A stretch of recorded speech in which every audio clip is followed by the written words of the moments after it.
have seen the worst, and there is nothing left for me to hate, so I can lay me down, my brothers, on the ground. I bled today until Coyote comes to raise me up and carries me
That's us let off the leash, Craig. Hello, everyone watching. Welcome to the Scottish Rugby Podcast.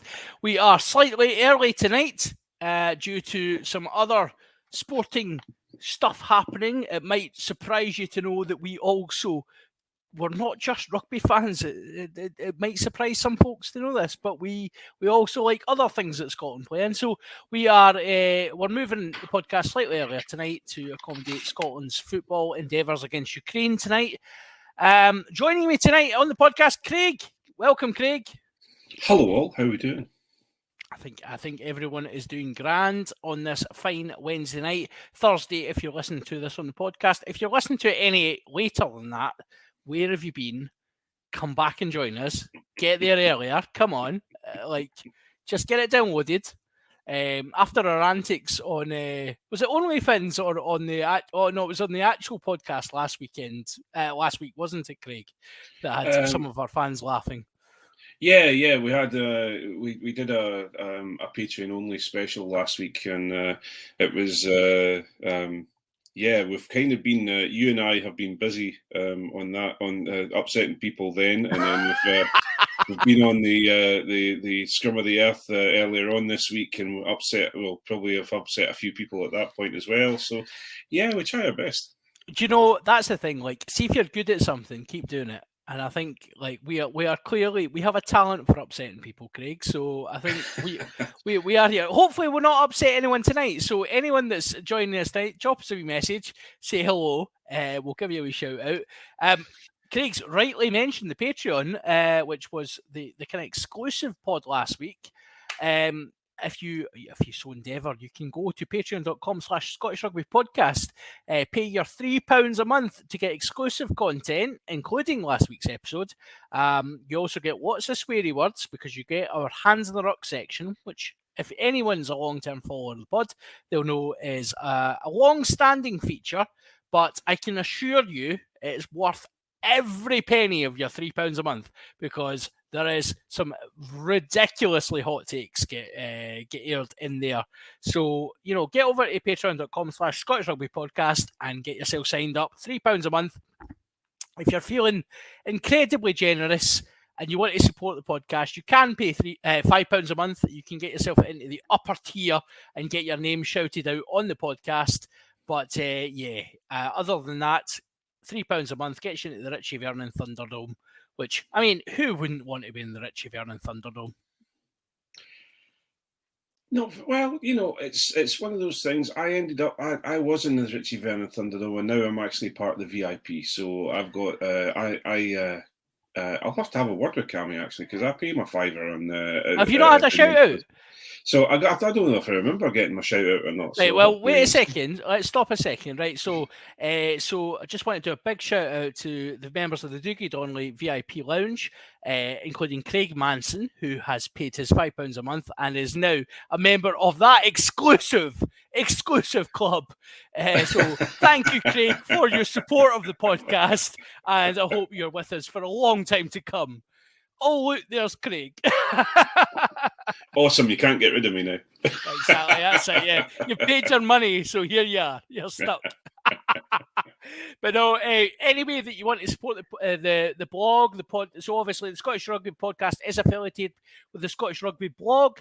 Please get over there as well and check out some of the articles that get written over there. There's some really, really good stuff pops up. It hasn't been that active recently, but like there's a lot of writing takes place on there, particularly during the season. So please head over, check out some articles, and you might even find that you quite enjoy some of the writing you've written a bit, Craig, haven't you? Yeah. I think, as you were going to say, there's a lot of really good writing in, and there's the odd article from me as well. Very self-deprecating nonsense. Like, despite our differences of opinion quite often with regards to Blair Kinghorn at 10, I really enjoyed your writing. So it's that's not true. And if you Google John Anderson Rugby, you will get me on Scottish Rugby Blog as your first hit. So just as an aside. Amazing. Which is pretty cool, yeah. So, right, on with the programme. Hello, we'll just give... Actually, we're going to have a quiet one tonight. So, hello, Ryan Cabane. Welcome to the show, mate. I know you very well. You are one of my friends from a long time ago. Great to see you here.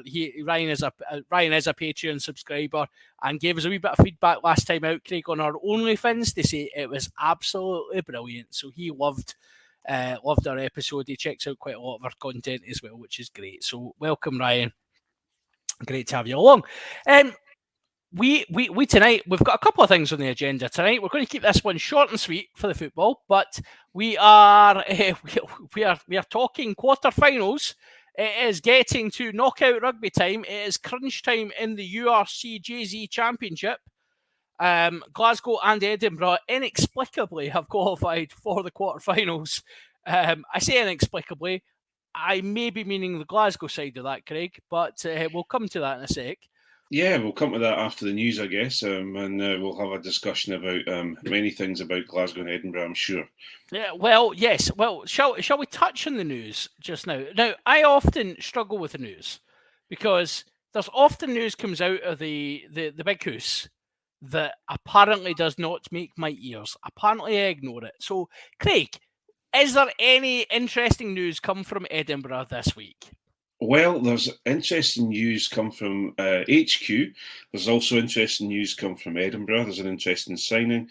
And there's also a rumoured signing for Glasgow that has been doing the rounds as well, which is quite interesting to talk about. Why don't we start with your confirmed signing? So you've signed... I'll leave it to you, buddy. You can bring this. No, it's no bother. We've signed Wes Goosen from the Hurricanes. So... quite a signing. I think it's going to be really interesting. And he seems to be he's a full-back wing, or they've been playing him a full-back wing, but he's also known as a centre as well. So that's an interesting. Some really good clips of him on that have been shared around on social media. And obviously we're losing Moyano after a very short stay at the capital. So I'm sure he'll be coming in to help fill up the space that Moyano leaves. So yeah, really interesting signing.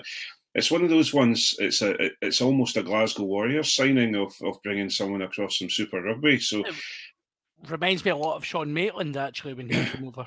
Yeah. But obviously, Wes Goosen is slightly older than Sean Maitland. Yep. And we don't believe Scott's qualified. No. This is purely. I think he's looking for a bit of adventure, which he's going to find in Edinburgh. Which he certainly will find in Edinburgh. Yep. We can both agree on that, Craig. But also, he said in his interviews that he's really attracted by the style of play that Edinburgh have started to play like, and he's looking forward to the challenge. So yeah, really interesting signing. I'm quite nervous and nervously excited about it. I remember when we used to hear those things about Glasgow. I remember when players used to say, "I'm really excited to join Glasgow because of the style of play they play." Yeah, you know what? It's a massive statement for the way that Mike Blair's had Edinburgh playing this year. Cracking player, 60, just looking at 65 appearances for the Hurricanes. So it's not like he's been there or thereabouts for a long time, and I think he's a very, very classy operator, and ultimately, I didn't know Moyano was going. Actually, where's he off to? Nobody knows at this moment in time. That's surprising. It was announced. Where was it? We had obviously a series of people leaving. Yeah. And he was announced on the list, and it was kind of snuck in just almost a last minute kind of, they put up pictures of all the players. Yeah. And it's just like, there's Ben Toulis going, there's Jimmy Johnson's retirement. Hang on a minute, that's Moyano. Where the hell's he going? Moyano's been absolutely dynamite for you this year. He has been a great player for us. Really surprising. I would suggest, if there's been no announcement on where he's going, that would suggest France, because there tends to be rules in this in France, which you have to rule. Yeah, but anyway, I think that's a huge loss for Edinburgh actually, and I genuinely, that's news to me tonight. So I'm very surprised at that, and I thought he's done really well for you this year. Him and Buffelli in particular have been massive standouts. Got a wee comment in from Sam here. Do you think Goosen, Graham, and Hoyland seem like very similar players? Yes, but also I would say that Goosen and Graham are significantly better players than Hoyland. So, well, I think you would probably class Goosen and Darcy together, but Damien Hoyland is he's in a similar vein than Darcy. A very, very diminutive, but also very, very strong. Got a good turn of pace. And also he is the medical tape manufacturer's best friend, because he does seem to use a lot of it. So, but I think Hoyland unfortunately has, to come to his aid when you're talking about him not being similar to Darcy. He has been injured. He's been very unlucky with injuries over time. And actually, I think he probably would have far more caps for Edinburgh if he hadn't gone on had the problems with injuries. And also, I think he'd have a few caps for Scotland as well. I totally agree. I always really like the cut of Damien Hoyland's jib when he's playing. I think he's a very honest player. Does what he does really, really well. Yeah. And Whisper it, he's the sort of player that if Glasgow signed him, I'd be really pleased about it. Yeah.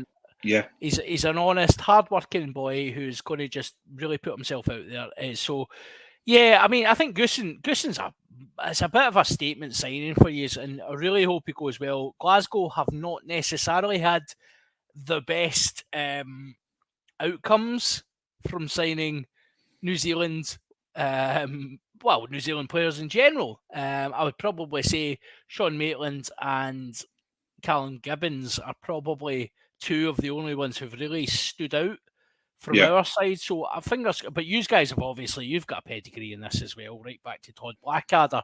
So I think you will probably be okay. Very good signing.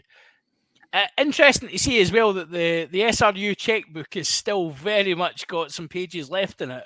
And I think we might come to that in a second, young man. Certainly, we might be talking about that as well.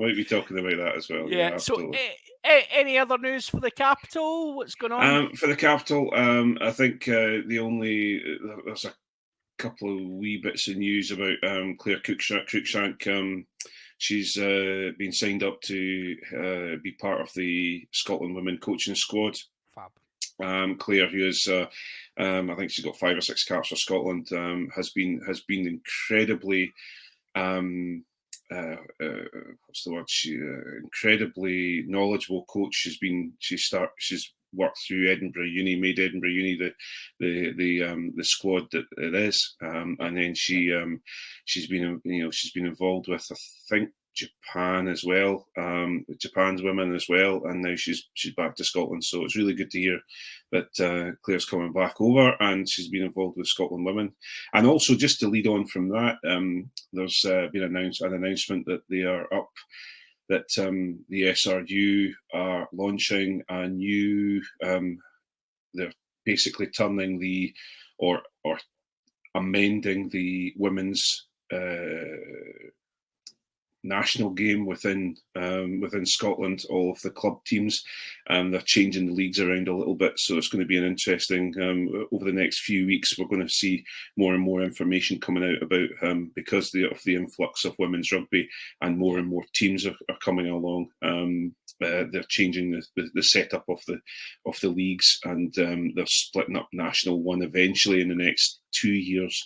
They're going to take National 1 into a regional style league as well. So it's going to be exciting times, lots and lots of new women's teams coming out, and lots more. Hopefully that will start increasing the player pool for Scotland International Women as well. So. Yeah, I think it's clear, like we've talked about this on the podcast before, Craig, that women's rugby is clearly on the up, and women's teams are popping up everywhere, and that in itself is an amazing statement of intent, but it now has to be backed by hard bucks. Yeah, to really, there's been plenty of situations where sports have almost kind of come out of nowhere, and rugby has done that in a lot of ways, in that Scottish women's rugby, the guys who've been representing it, and guys like yourself who've been really emphasising it at club level, have done an amazing job. But you've done it in spite of the challenges that you're facing, and now it's about really investing, really delivering that hard money that's going to actually make this. It shouldn't even be a question that this is a sport in Scotland. It shouldn't be a question.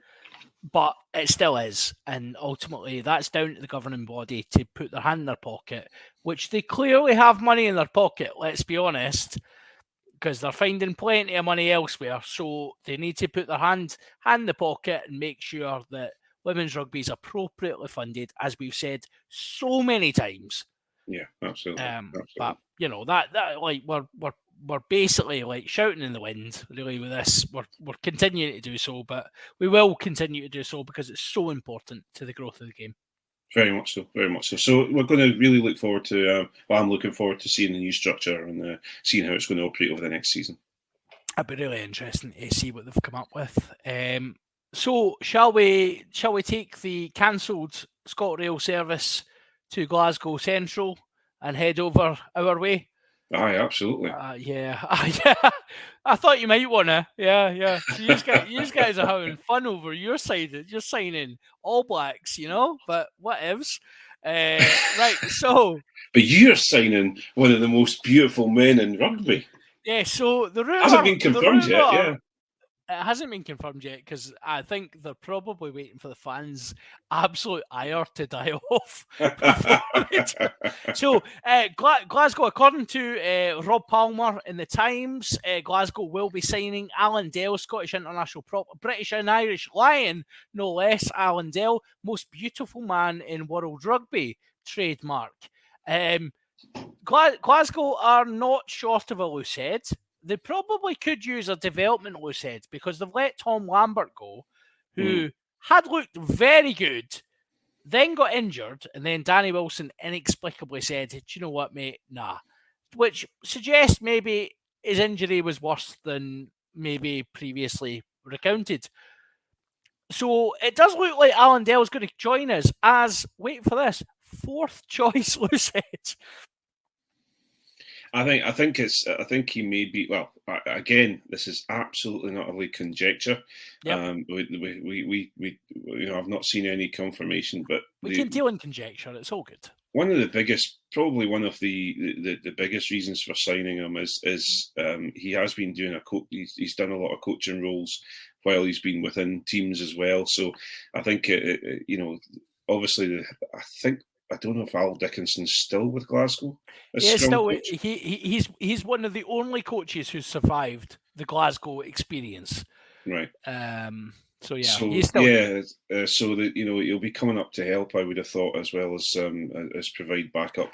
It seems bold though. Age 28, he's not old for a prop at all, He Craig. really isn't. And I mean, he looks it. He's beautiful, but Oh yeah. like age 28, like to be thinking about potential coaching at age 28 is, the guy's a British and Irish Lion. He should be really pushing on in his career. Well, maybe this is the push he needs, and maybe he isn't going to be fourth choice. Maybe he comes in as first choice. You never know. Has he watched Glasgow and has he realised, like, I take your point, right? I think there's an argument here about, like, people are saying he's coming in as fourth choice, and I say that kind of whimsically. Like, I don't necessarily think he is. I think he has a lot of pedigree. He's obviously a Scottish international. I think he'll quickly go through the ranks, and he'll quickly usurp quite a few. Do you know what? I think he's a better player than Jamie Batty. I'm just calling that. I think Jamie Batty flatters to deceive, whereas I think Alan Dell, you get a consistency from him. Yes, the guy can't scrimmage for toffee, but well, I understand your points, but I actually think he is. He has been a fairly decent scrummager, and right. Okay, I was about to say you don't get an alliance scored for being a bad scrummager, but then again, he was one of the geographical 4 or 5. It was the Geo 6, yeah, and actually I would refer you back to Mako Vunipola, just as an aside, bro. Like, if you're talking about bad scrummagers who've toured with the Lions, the guy is a liability. What you have to also remember is that Alan Dell has 100% scrum success in the Lions as well. This is also true, yes. So, anyway, Alan Dell is apparently coming to Scotstoun, a Scotstoun near you. So, I think Danny Wilson was quoted in the press in his infamous interview where he reminded everyone, I've got a year in my contract left, boys, so don't be getting any ideas, which I'm sure his lawyer told him to say. He said that there was 2 really exciting signings for Glasgow still to come. Now, I'm really hoping that fourth choice Alan Dell is not one of those 2, because... Come on. Sorry. No. I was just simply saying that's not an exciting signing. Well, it is well rumoured that along with Alan Dell, he's bringing DTH Van der Merwe back over as well, and you're gonna. It seems to be a reunion of all the heyday players apart. Well, obviously Alan Dell's from Edinburgh, an Edinburgh boy, but yeah. It does bring us to something I want to touch on. I'm conscious of time tonight, Craig, so we'll get on to the previews in a sec. But why can't Scotland produce props? Like, we really... So Edinburgh, I believe, have no Scots-born props in the roster. I think they have a couple in the background coming through. Yeah, like if you're moving to academy only. Academy players, yeah. Glasgow have very few as well. Mm-hmm. I think it's Fagerson and Batty. Scotland don't seem to want to produce props. What is it? You're a prop, Craig. Tell us what the solution is. What is the issue? I don't know. I think the club game. It's funny because I know of one of the under 20 props coming through, and I know him. I've known him since he was a young lad, and they seem to be putting a lot of pressure on the props to bulk up, and they're very much pushing them to go down the route of this sort of South African model for props, and that I know for a fact, for example, one of the lads that we have within the under 18s is starting to go down the Cali route, and he's been chosen because of his size, and he's going through a gym program, and it's all about putting on a fair bit of bulk. So I think it seems to be that right now they're developing these props to be these big props coming through. The big problem you have is that we've produced some fantastic props in the years back, but we don't seem to be producing them now.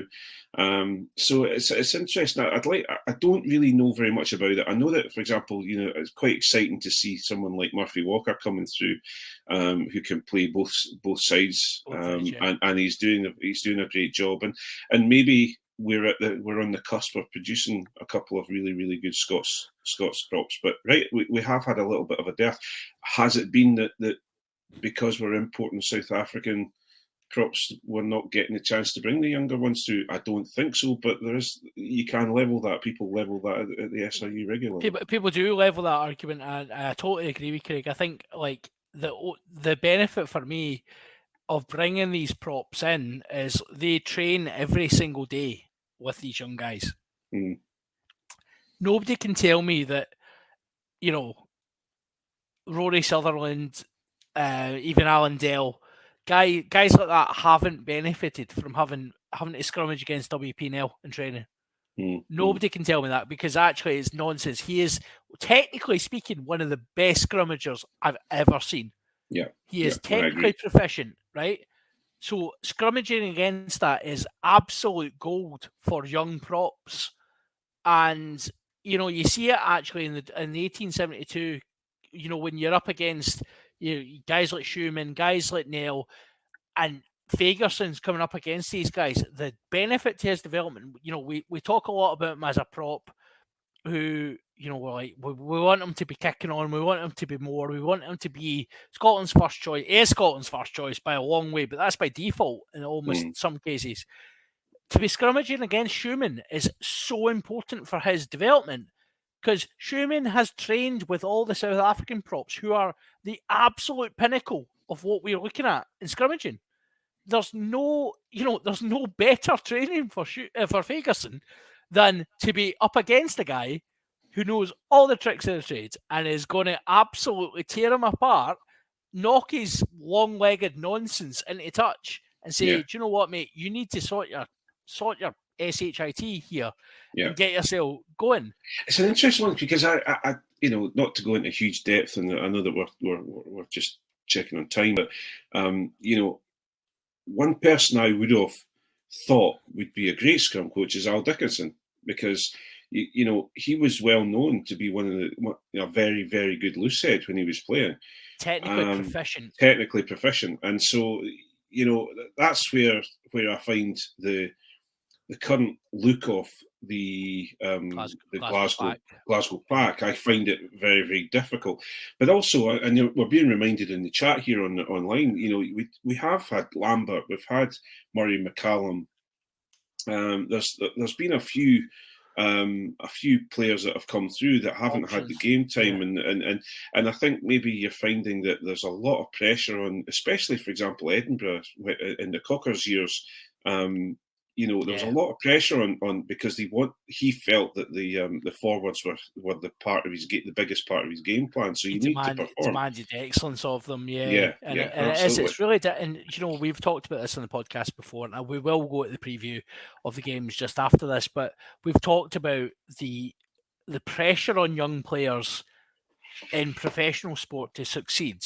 Yeah, and guys like Cockers, guys like that in rugby who demand things of you and demand it in a way that's not necessarily conducive to health. It's not. I think there's a sustainability that needs to come with this as well, and I think that's really important to remember. These guys, Murphy Walker, Murray McCallum, Tom Lambert, these guys are just young kids. They're like, compared to me and you, Craig, they are just babies. And to be getting told, like Tom Lambert has just been told, he's leaving Glasgow. I don't know if he's leaving for a contract. Doesn't seem to be at the moment, which is very surprising because he's looked a prospect. To be getting told at age 22, 23 that your career's over is utterly devastating. And I think we've always had an issue at age grade with scrummaging, and I do just wonder if the pressure now to bulk up and stuff like that is going to come on, and it's because of the way props are built elsewhere. But ultimately, I think we have to be really kind to our props and kind to guys, because ultimately, if you're hearing you as a young player, right, you're starting out in your professional kind of pathway, and you're sitting there going, well, I want to be a number 10 because Finn Russell. I want to be a number 11 because of Duhan. I want to be this. I want to be that.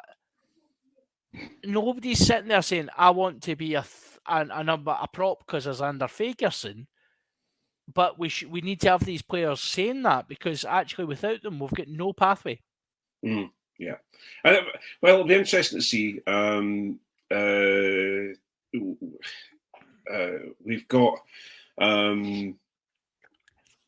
We've got a few coming through, and it'll be interesting that you might find that we've got some players coming through, especially, for example, we've got Murphy Walker in the under-20s. We've got a young lad called Callum Norrie coming through. It'll be interesting to see.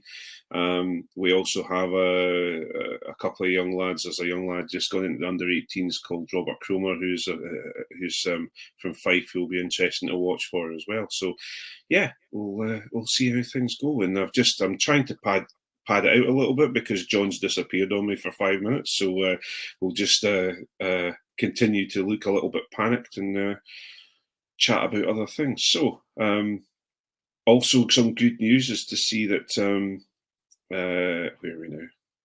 Thanks for this, John. I really appreciate you disappearing on me. But we will. I don't know where he's gone. I don't know whether he's had a run or he's had to run or what's going on here. But anyway, I hope you're all okay and enjoying this total blank that he's given me. Thanks for this, John. I really appreciate you leaving me like that. That was just a poor old live stream. Anyone that's listening to live streams just had me panicking for 5 minutes. It's okay. I had to go and answer the door. The guy was very insistent about the door. So apologies, boys and girls who are on the live stream. Right, we have 10 minutes left, Craig. Let's talk. I've delayed it enough. Let's talk about the weekend. We have the URC Quarter Finals. Both pro teams are away from home. Edinburgh slightly more away from home, and they're off to see the Stormers. And Glasgow are away to Leinster. So let's talk about the Stormers first. Edinburgh have done their South African tour. They've done relatively well over there. Mm-hmm. Where do you have a chance, first of all, and do you fancy to get through here? Well, it's a really interesting one. I think obviously we were at home against them the last time and we drew. They had a fair amount of their Springboks weren't involved when we drew against them because it was early in the season and the Springboks were still playing. So, obviously we're away from home. They'll have their fully loaded front row. So everything's telling you in your head that Edinburgh are going to have their hands full and it's going to be a difficult one. I actually think that we have an opportunity. We're one of the only teams to go over to South Africa and win. So we've got. I actually think we've got a better chance than a lot of people are saying that we have. And I think that it's going to be a close game. I expect it probably to be 5 points in it, something like that. They play very, very similar to Edinburgh. And Mike Blair's been quoted this week as saying that we need to ensure that we get, we get a quick start like we did the last time, but also maintain the gap if we do get a quick start. So, yeah, really interesting. We're not having to worry about altitude, etc., because I think it's in Cape Town, if I'm right in saying. So, Cape Town, yeah. So it's almost going to be like, I'm going to say this, it's almost like playing Edinburgh, but let's just say it's a little warmer. So yeah, we'll see. I think it'll be interesting. So yeah, a 5 point game, you're saying? I think that's probably. I don't disagree with Craig. I think Edinburgh have got a real opportunity to go over there. They are one of the only teams that have necessarily succeeded in South Africa, and I think Edinburgh are best placed to get with the legacy of the Cockers era, having that kind of really strong pack. They have the opportunity to go over there and nullify the bomb squad, nullify the all the physical dominance that the Stormers can bring. Mm-hmm. I think your backs are better as well, for what it's worth. So you've got an opportunity, and I think if Edinburgh got ahead quite early, the crowd there's not going to be a massive crowd, but they'll be vocal, and I reckon they'll be quite quick to get on the back of the Stormers, and Edinburgh might find themselves in a semi-final. Well, you also have to remember that the first time we met them, we were in very, very early stages of Blair Kinghorn experiment. Both Moyano and Buffelli it was their first game, if I remember correctly. So, it was all kind of, James Lang wasn't playing very often. He wasn't playing very often at centre. So I think it'll be. I think now that they're a little bit more comfortable in their skins and in their game plans and they're playing together, I think there's opportunities there. So, what do you think of this one, Dilemma, Craig, Dean or Lang? Wow, great question. I think Chris Dean has shown himself, and I've been heard on this pod say a couple of times that if it was last year, I wouldn't be having Chris Dean anywhere near the squad. I thought he was just a crash ball specialist, but actually he has got one of the most delicious passes on him, and where he's found this, how he's been obviously empowered by Mike Blair, but he's really surprised me as well. Actually, his pass reminds me a lot, and Whisper It. He reminds me a lot of Pete Horn in his passing. Yeah, and yeah. Pete Horn was, for me, the most naturally gifted passer of a rugby ball in Scottish rugby history. And Chris Dean looks like he's obviously been watching. He probably wears Pete Horn pajamas, to be fair. I mean, if he isn't, he should. Don't we all? Exactly right. I mean, there's no doubt that I've got some Pete Horn pajamas back there, pal. But I really, he's an intelligent player. He's also, we forget he's got over 100 caps for Edinburgh. He's been around for a long, long time with Edinburgh, so he's knowledgeable about the squad. He's well liked within the squad.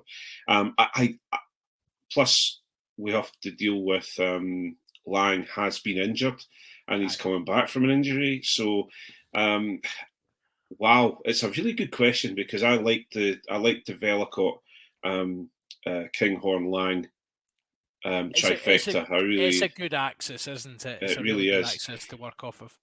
But to be able to have, for the first time in a long time, to have me sitting here having to think about who's going to play at 12 between those two players and being excited about it, that is quite exciting for me, And I think that's probably indicative of the growth of Edinburgh rugby this season.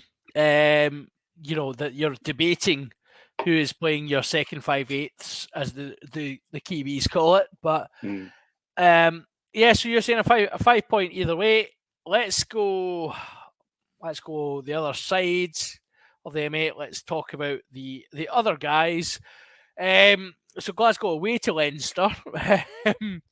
Leinster having just lost the European Cup final, and Leinster, who have crushed all comers this season, and Glasgow, who have been honking on the road for many, many months. I mean, that's a Glasgow win comfortably, Craig, right? Well, as we've discussed on the podcast before, maybe this is just Danny Wilson's plan, and he's going to scare us all with how phenomenal Glasgow are against Leinster, and he's been losing these games just to build up the suspense. And all of a sudden he's going to fire the team all the way to the final and win the final. You never know. Anyone that has to remind you how long he has on his contract is really under pressure. And I thought the press the last couple of weeks has been really telling. Like, they haven't necessarily went on the Wilson out train. Like, the press have been really reticent to go there. the last few weeks they've went there and they've went there hard. I think like it's really telling. Like Glasgow, and you know what? We don't have time tonight to talk about it, but we will be back next week to talk about season tickets at Glasgow. We'll be back next week to talk about all sorts of things. I think Glasgow are in a really, really bad way just now, and a lot of that comes down to the management. And whisper it, I think Al Kellock is a bit rubbish at being an executive. Just saying it, I think he's not very good. I'm going to restrain myself on that one because he's in a position. He's not in that position. I don't think they've put him in that position lightly. I think he's got a difficult situation where he's been. He's got financial constraints. He's inherited a coach that was kind of, it was the wrong coach within the Scotland. Me personally would say it's the wrong coach within the Scotland squad who left the Scotland squad because you had a very good chance of having Dan McFarlane and they let him go. Imagine. I know. So I think we'll have to be careful with because I think Al Kellock is very good on the commercial side. It's an interesting one. Going back to the actual preview of the game, I actually think that Glasgow have beaten Leinster and have beaten Leinster, a fairly strong Leinster team. It wasn't as if it was their third squad or anything like that. It was a fairly decent squad. So I honestly, it'll be interesting if they're under the. This is where Glasgow make the metal.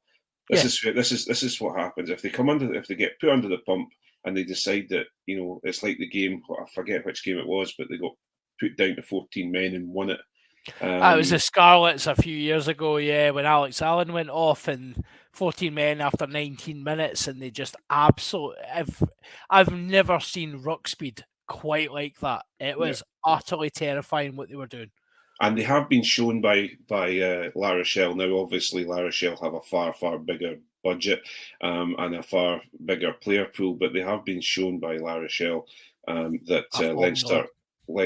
And Leinster have the ability to be beaten. So, I don't want to write off Glasgow because I'm not that sort of person. But I did put a message into our group earlier on saying after the European Cup final saying, well, good luck Glasgow because you've now got a very, very pissed off Leinster. I think that's fair. Yeah, I think that's fair. So obviously, I am the Glasgow fan here, so I will call it. I've been saying on other podcasts, I really fear. I don't think Glasgow have got anything to offer here, and I think Leinster can pick their score. And I think after the European Cup final as well, I think Leinster by 40 points. I reckon they could give Glasgow an absolute scalping. And I think 40 is if Leinster stop playing. Glasgow, I've got nothing to damage Leinster now. Game plan is not there. They've got all the individual players. That's the frustration from a Glasgow fan. They've got all the individual players to hurt Leinster. Like man for man, they can stand up to Leinster and say, you know what, we've got good players too. Yeah. The actual cohesion and game plan is not there, and the leadership is sadly lacking. So I really fear for Glasgow at the weekend. But it will come as no surprise to most of you who are watching tonight that actually me and Craig both quite enjoy the other team as well, and we'll be supporting Scottish rugby this weekend. So I'll be obviously cheering on Edinburgh down in Cape Town. I really, really hope you get a result.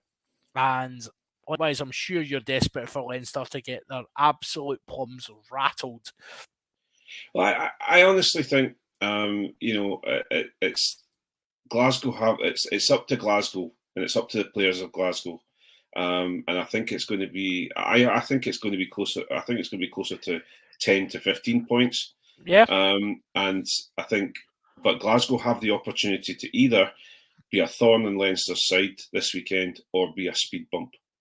And that's they've got to make that choice. And I reckon the 50 miles that divide us on the MA are the difference between what part you see Glasgow playing in this, I reckon that obviously speed bumps are a very good description, and I think you've obviously got your glass half full hat on here, so yeah, let's see how Glasgow do. But yeah, fingers crossed for both teams. We are doing a shortened pod tonight, so we are just over the 45-minute window. We're just putting it out to everyone this week because Scottish football is taking precedence tonight. Yes, I know that will shock everyone. Don't shout at us. Don't send angry letters. All the best to Scotland tonight against the Ukraine, and hopefully also on Sunday if things go well. We are not those type of rugby fans that are like, oh, windy ball. Sport is sport, and we're a proud nation, and I really, really hope we do ourselves proud tonight and on Sunday. Otherwise, we will be back next week. We'll be back for a review of what could be an interesting weekend of rugby. It might also be a 10-minute review of what's going on, depending on how we go. But yeah, so thanks everyone who's joined us for this shortened pod.